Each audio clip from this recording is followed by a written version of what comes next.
बुलढाणा जिल्ह्यातील संग्रामपूर तालुक्यातील करमोडा ग्रामपंचायतीचे सरपंच दीपक प्रकाश उगले वय 46 वर्षे यांनी आपल्या शेतात होणाऱ्या त्रासाचा व्हिडिओ बनवत आत्महत्या केल्याची धक्कादायक घटना समोर आली आहे। या प्रकरणी तामगाव पोलीस ठाण्यात गुन्हा दाखल करण्यात आला आहे। पोलिसांच्या दिलेल्या फिर्यादीनुसार आत्महत्येपूर्वी दीपक उगले यांनी आपल्यावर होत असलेल्या कथित त्रासाची माहिती देणारा व्हिडिओ तयार केला होता। या व्हिडिओमध्ये गावातील एका व्यक्तीकडून सरपंच पदाचा राजीनामा देण्यासाठी वारंवार दबाव आणला जात असल्याचा आरोप सांगण्यात आले आहे। तसेच फोनवरून आणि प्रत्यक्ष भेटून जीव मारण्याचा धमक्या दिल्याचा आरोपही व्हिडिओमध्ये करण्यात आल्याचे पोलिसांच्या नोंदीत नमूद आहे। या घटनेची दखल घेऊन आरोपीला कठोर शिक्षा व्हावी अशी मागणी करत त्यांनी जळगाव मतदारसंघाचे आमदार डॉक्टर संजय कुटे, खासदार तथा केंद्रीय आयुष मंत्री प्रतापराव जाधव तसेच पत्रकार संघटनेला उद्देशून स्टेटस ठेवला होता। दरम्यान पोलिसांच्या माहितीनुसार दीपक उगले यांनी लोहगाव शिवारात गट क्रमांक 69 मधील स्वतःच्या शेतात निंबाच्या झाडाला गळफास लावून आत्महत्या केली। या प्रकरणात वैभव उर्फ भैया दादाराव वर्गे वय अंदाजे 35 राहणार करमोडा यांच्या विरुद्ध गुन्हा दाखल करण्यात आला आहे। मृतकाच्या कुटुंबाच्या सुरक्षिततेबाबत स्टेटस व्हिडिओमध्ये चिंता व्यक्त करण्यात आल्याचं फिर्यादीत नमूद आहे। फिर्यादी श्रीकृष्ण प्रकाश उगले यांच्या तक्रारीवरून तामगाव पोलिसांनी गुन्हा दाखल केला आहे। महाराष्ट्र T24 करता सचिन पाटील, अकोला, बुलढाणा।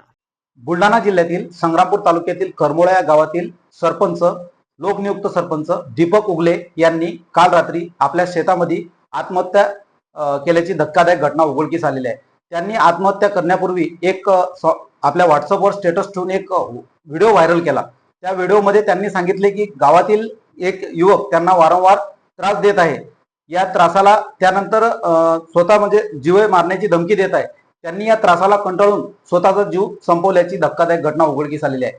अशा प्रकारच्या फिर्यादीवरून तामगाव पोलीस स्टेशनमध्ये गुन्हा दाखल झाला असून सध्या आरोपी फरार असल्याने आरोपीचा आज रोजी संग्रामपूर तालुक्यातील करमोडा गावचे विद्यमान सरपंच दीपक प्रकाश उगले यांनी त्यांना त्रास देत असलेल्या वैभव उर्फ भैया दादाराव वर्गे यांच्या त्रासामुळे आत्महत्या केल्याचे स्टेटस त्यांच्या मोबाईलवर ठेवून सकाळी 6:30 वाजता करमोडा येथील त्यांच्या शेतामध्ये गळफास घेतलेला आहे। सदरबाबतची घटना त्यांचे भाऊ श्रीकृष्ण प्रकाश उगले यांनी पोलीस स्टेशनला येऊन कळवल्यावरून पोलीस स्टेशन तामगाव या ठिकाणी अपराध क्रमांक 270/2026 कलम 108 BNS प्रमाणे दाखल करण्यात आलेला आहे। आरोपीचा शोध घेण्यासाठी विविध पथके रवाना करण्यात आलेले आहेत। आरोपीचा लवकरात लवकर शोध घेऊन त्यास लवकरच अटक करून त्याच्यावर कडक कायदेशीर कारवाई करण्यात येणार आहे।